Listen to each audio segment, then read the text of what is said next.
Good morning, traders, and welcome back to the Trader Bacon Show. I am your host, Gates Adams. Happy Monday to all of you. As you know, it's one of my favorite things that I get to do all week, start the week off right, sharing this experience with my guests and with all of you. So welcome, everybody. First and foremost, I want to congratulate last week's winners of the evaluations. Fortunately, this week, they're all ones that I know I can pronounce confidently: Daniel, John, and David. Congratulations to you guys. You should have received everything by now. If you want a shot at winning one of the evaluations that we'll be giving away today based on today's show, make sure to go ahead and fill out the form. You can see that link right there in the charts.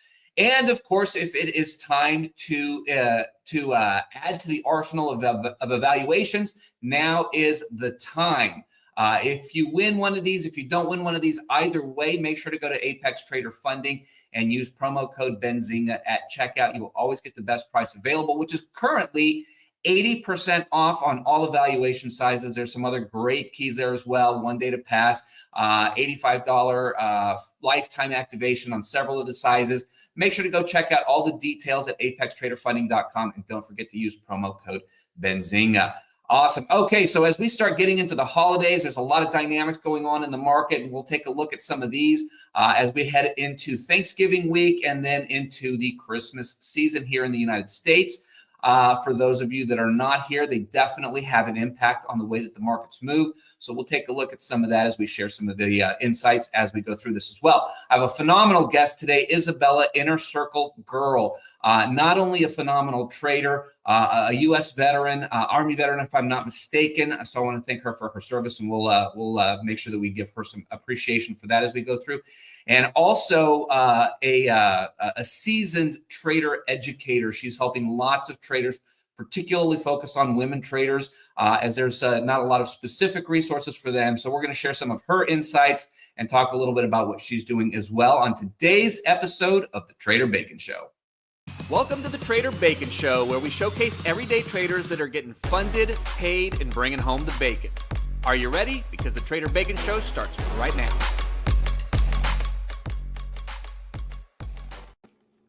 Isabella, welcome. Hi, thank you. How are you?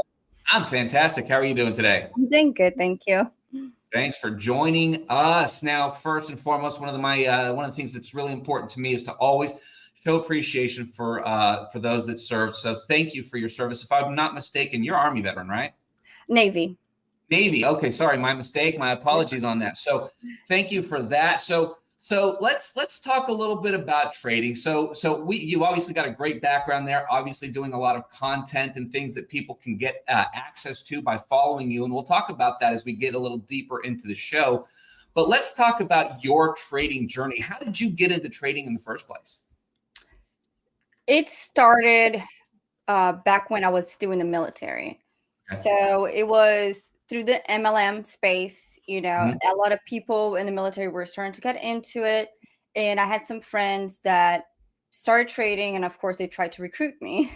Right. And honestly, as soon as I found out about trading, I had no idea what it was. But I just knew that was something that it just fell on my lap, that I had to do it. I was actually trying to do drop shipping at the time. And so my mentality was, how can I make money online? And when that came into my lap, I just took that as a sign that that's what I was meant to do. Well, that's phenomenal. So was there something in particular about trading, about the charts that just really spoke to you? Can you identify it? Or was it like, I just know there's something there? I just knew there was something there. I always dealt with numbers on my military job. So clearly there's not a lot of stuff to do with numbers. But at the time I thought there was. So that brought you in. So did you start off with futures? What space did you actually enter into? I entered into CFD and crypto. So yeah, crypto was really big at the time, and I thought it was cool. So that was when I started trading Bitcoin, Ethereum. Those were my main pairs.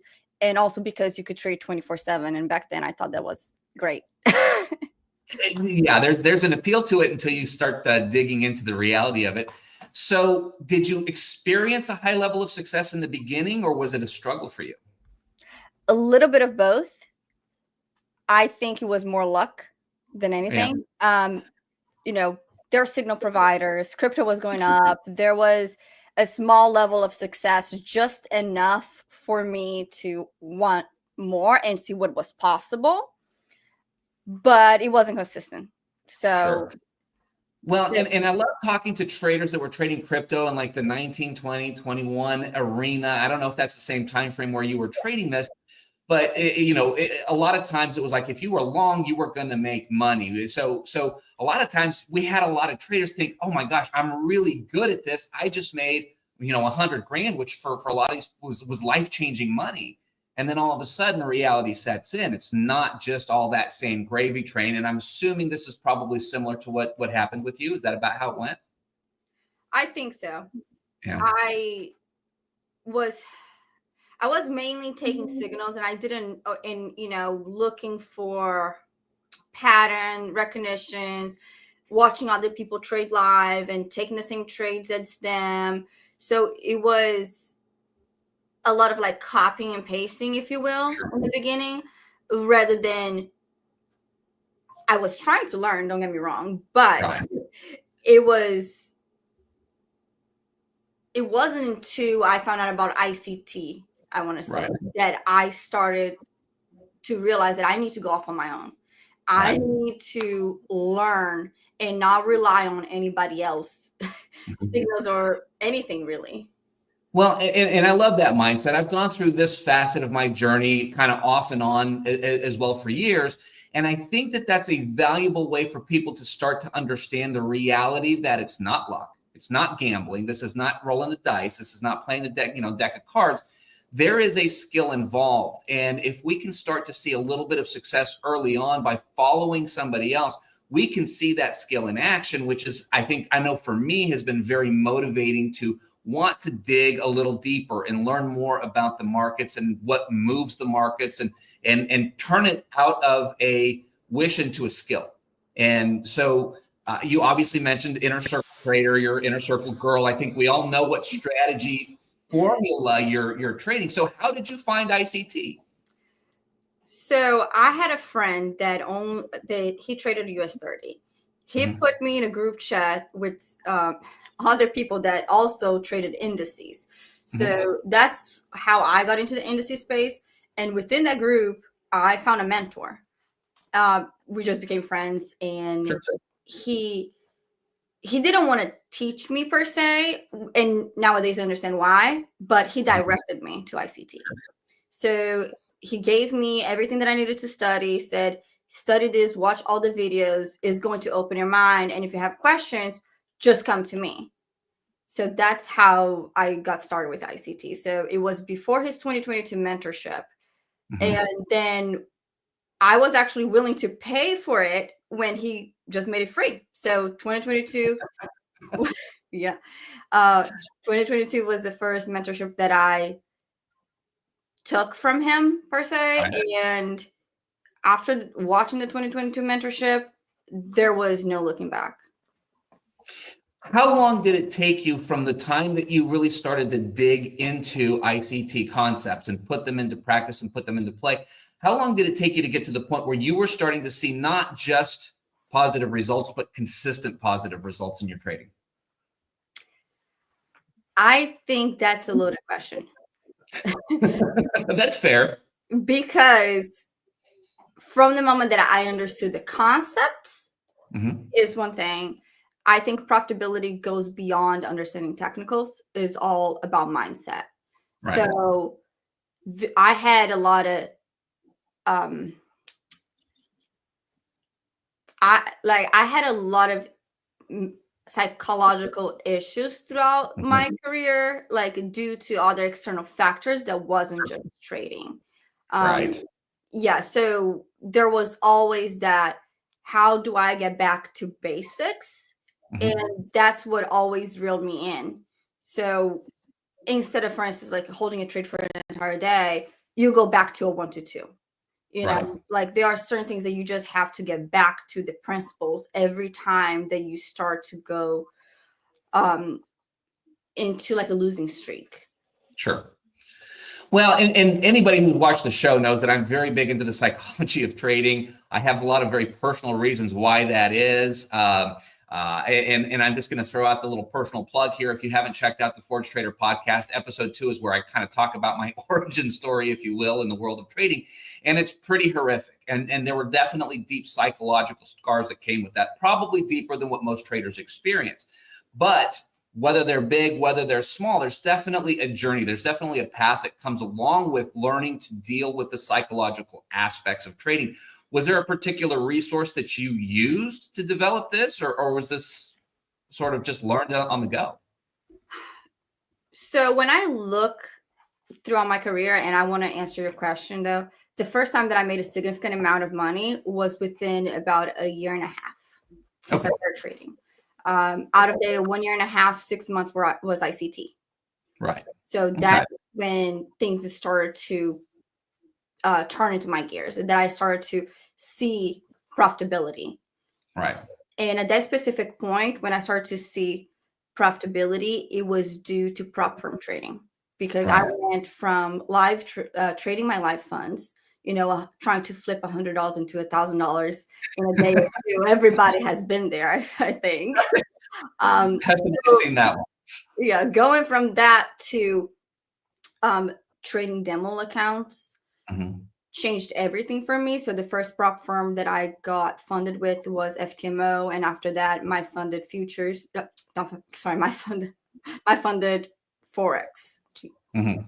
Yeah, and since then, it's been ups and downs. And when I went full time, that had a huge impact into my psychology, because that was the only source of income that I was relying on at the time. I didn't know what I was doing, really. I just made a bunch of money, and then I was just like, I'm just going to continue to trade. I'm right. Well, and that's sort of a double-edged sword, where you've got the pressure that you need to follow your strategy. You need to basically take that commitment seriously, but that pressure can also have that negative effect on the psyche. And so I think this is different for everybody. And this is one of the reasons that I asked that question, is because I think it's important for traders to see that there's a variety, just like there's a variety of different trading strategies, entry models, and things like that. There's a variety of different ways that we manage the psychological challenges that are just inherent in the world of trading. And one way or another, it is something that we all have to get through. I don't think that this is a journey with an end. I think this is an ongoing journey for the rest of our lives. It is.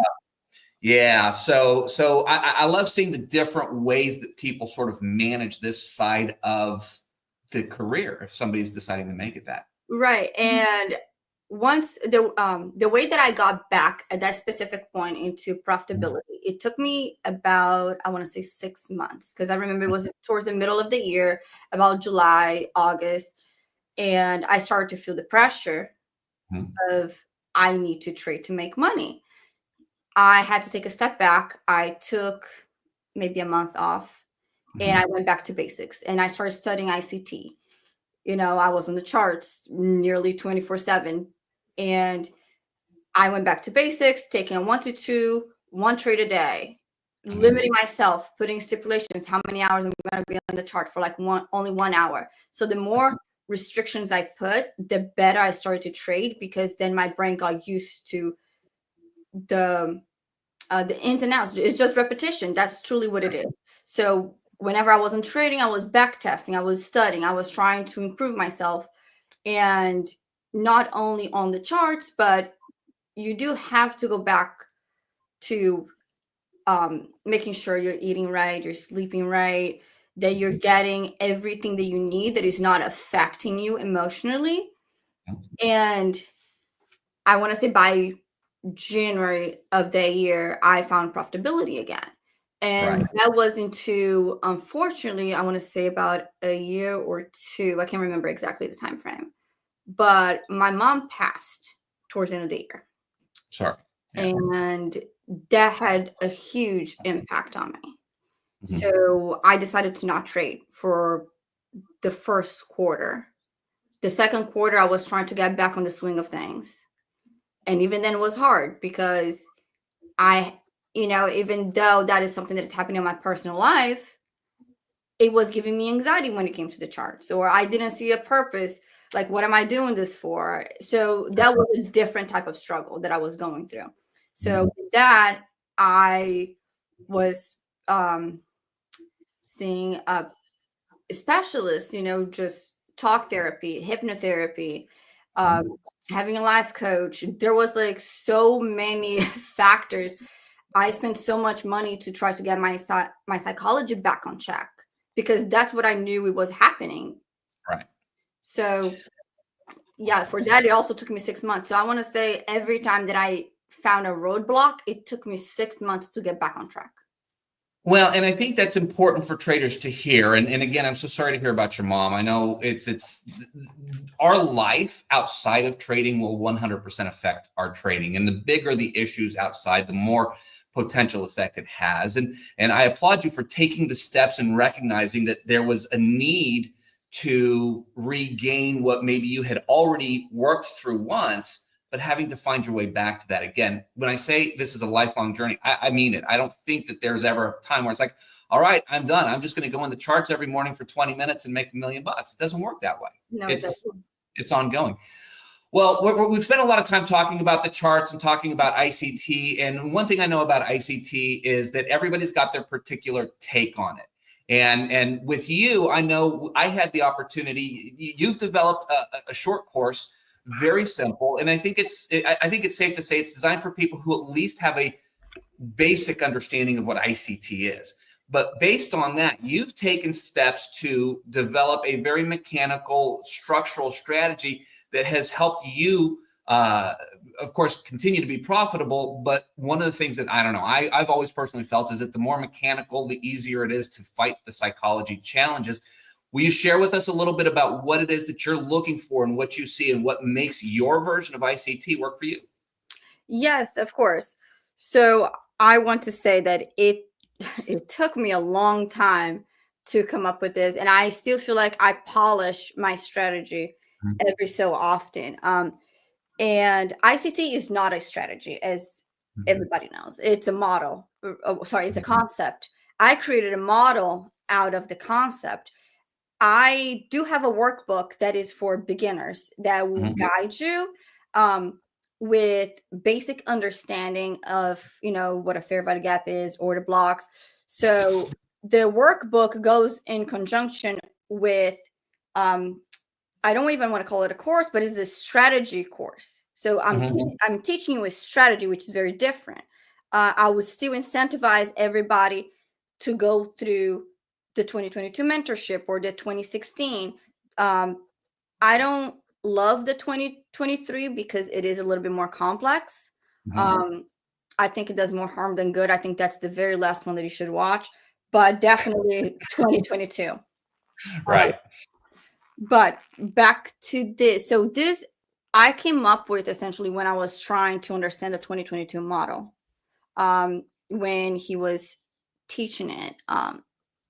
Then again, for free on YouTube. And I feel like people do not appreciate when things are free. He's literally giving us the key to the city. So once you dissect every video and you understand what he's trying to say by certain concepts, I realized a couple different patterns. So this is my day-to-day model. It's mainly a scalp model, but I go off of the London highs and lows of the kill zone. And I actually got to put my times. I was going to say, and for those who aren't familiar, what is the London kill zone to you? 2 a.m. to 5 a.m. So Eastern time, right? Eastern time. So everything ICT is Eastern time. It just marks the high and low of the London session.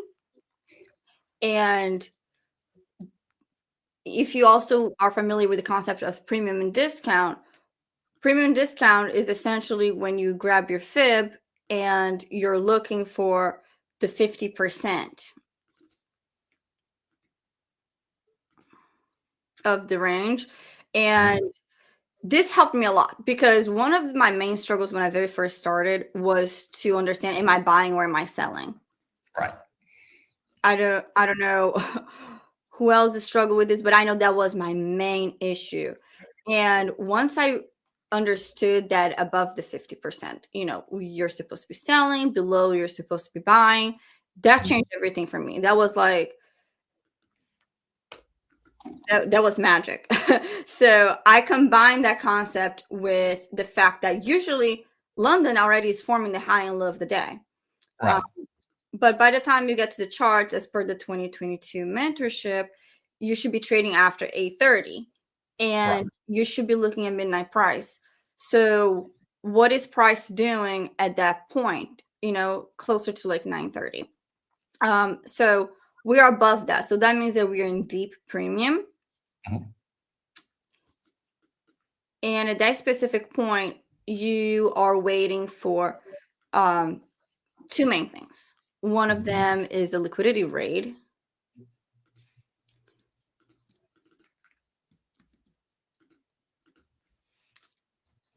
And a displacement. Right. So we actually had two liquidity raids over here. So once we have a displacement, that forms a bearish fair value gap. That's where you're supposed to get in. So with my model, sometimes I realize that I don't trade 2022 with the fair value gap like he usually teaches. I prefer to trade either breakers or mitigation blocks, order blocks. I actually took this trade this morning because I saw that we had taken liquidity over here, and I started using a lot buy stops and sell stops. And this is where I had my sell stop right here. Okay. So exactly at 925. So I also incorporate that with the macros, which he does not teach on the 2022 as well.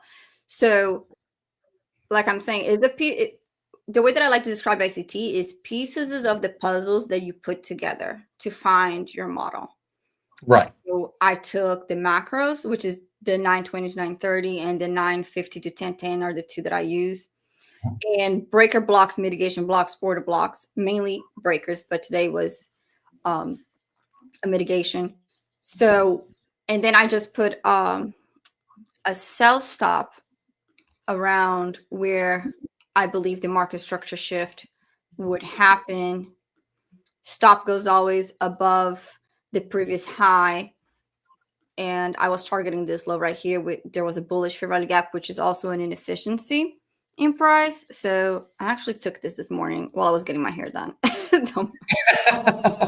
I love the opportunity to mix tasks.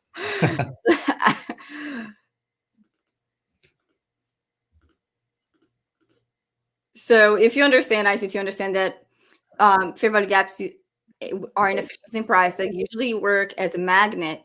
So once we had taken this previous high and we were above London high, to me, that was an indication that we're going to come down to fill this fair value gap. Right. There people could have looked at this and taken a buy. And the reason why I got out right here is also due to logic, because I understood that we could reverse. Sure. And one of the things that I actually really liked about your strategy is the lack of necessity for the holy grail, if some will, of the daily bias. I know daily bias is important to a lot of traders and it's very meaningful to a lot of traders, but I also know that that's a concept that a lot of people struggle with because there's some subjectivity to it that leads to failed reads. And so by taking that out of the mix, you're looking more at the immediate structure. And yes, I can see here where you would take a short there. I also can see where you might be looking for a long as soon as you hit that fair value gap.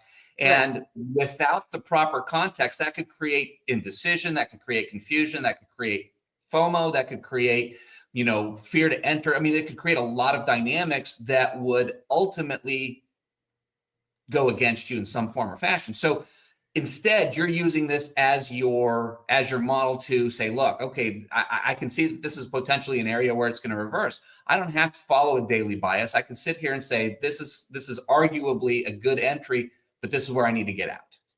And I think there's strength in that by not having to be so reliant on something that does tend to be confusing for some traders. So one thing that I want to point out that ICT also mentioned this year is that not every day has a daily bias. So he made that clear. And people still try to have a daily bias every single day. And usually that's not the case. Like, I look at the daily? Yes. Do I understand where I'm at in the charts? Yes. Of course. But the subjective of the daily bias is, are we inside of a fair value gap? Did we hit a higher time frame order block? And will I hold my trade? Because if I'm bullish for the day and my model is telling me to sell, I can still scalp, because at the end of the day, you got to understand that this might be the Judas swing. However, there are other days that this could be the daily expansion. So understanding where you're at within the higher time frame does help me not to just scalp, however, but also having an intraday and a swing model, because it's all about the highs and lows of the chart. So whenever, if you don't mind, I can also go to the higher time frame on the daily, but it's all about what are we reacting to. And one of my favorite models as well, which in most cases I do hold, is on days like over here, like on this Wednesday, that we take the previous day, which is, this is like an entry for my other models. And we target the previous day low.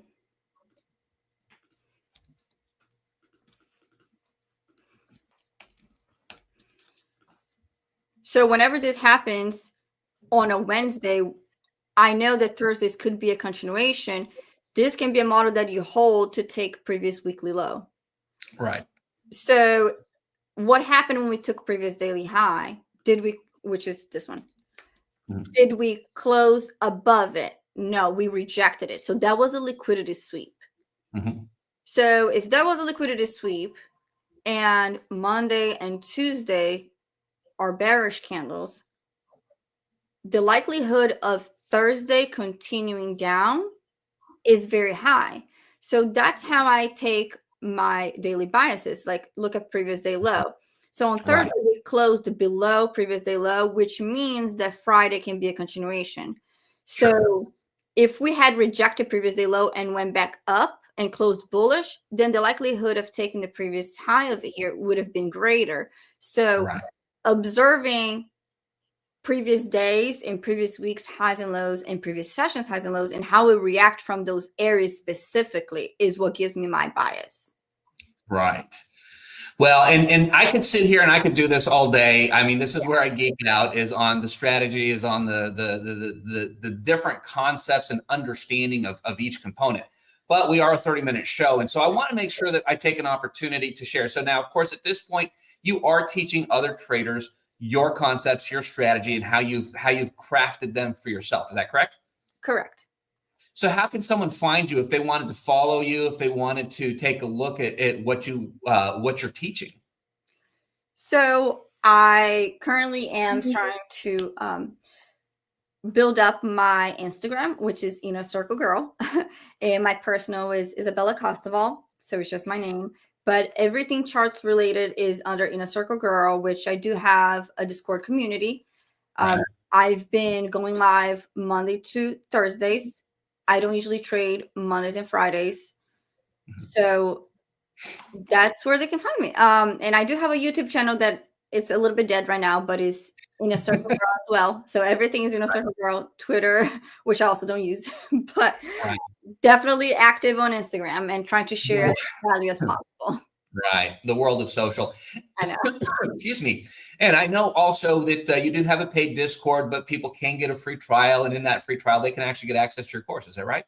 Correct. So one thing that I wanted to make sure of is that to not impact me psychologically, I rather give you my workbook and my course for free. So you have 7 days to go through the course and to go through the workbook. And I mean, the workbook you can keep. Yeah.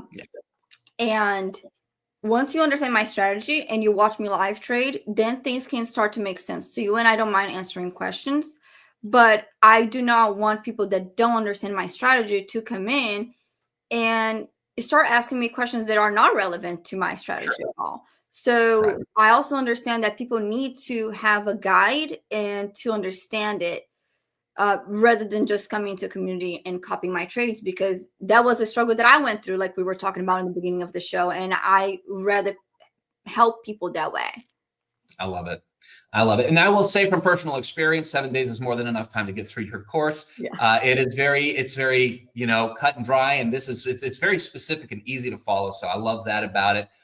We do not try to turn the show into a commercial. So I hope everybody understands. I went through her course. I did her course. I love it. And I wanted to share that with you guys, and you have access to it for free if you want. So go take a look at that. Make sure to follow her on Instagram, which is obviously where she is doing most of her social activity. Isabella, thank you so much for sharing some of your time with us today. Again, for the rest of you out there, make sure to fill out. Welcome to. There we go. Sorry about that. Make sure to fill out the form for those free evaluations. And we will see you next week. We're going to have another phenomenal show right back at you on Monday at 11 a.m. Eastern time here on the Trader Bacon Show. Thanks for joining the Trader Bacon Show, where we showcase everyday traders